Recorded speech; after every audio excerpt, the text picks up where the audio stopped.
বাচ্চারা আজকে আমরা সবাই মিলে বাইরে থেকে ডিনার করব আর আইসক্রিম ও খাব। তোমরা কে কে একমত? মা, আমিও যাব। মা, আমি ওখানে গিয়ে চাইনিজ খাবার খাবো। আমার চাইনিজ খাবার খেতে খুব ভালো লাগে। না না না, কোনো বাইরে টাইরে হবে না, যা করার বাড়িতে কারো। আমাকে না নিয়ে গেলে আমি এভাবে মাটিতে গড়িয়ে গড়িয়ে কাঁদব।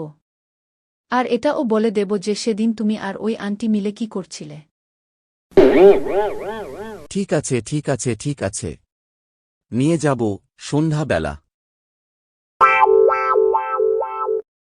কোন আন্টি সেটা পরে আমি খবর নিচ্ছি। এখন একটু পরে সবাই মিলে বাইরে ডিনার করব। আপনারা ও আমাদের সাথে জয়েন করতে পারেন। বন্ধুরা, আপনারা সবাই লাইক করুন। আর হ্যাঁ, চ্যানেলটাকে সাবস্ক্রাইব করবেন যাতে নেক্সট ভিডিও মিস না হয়।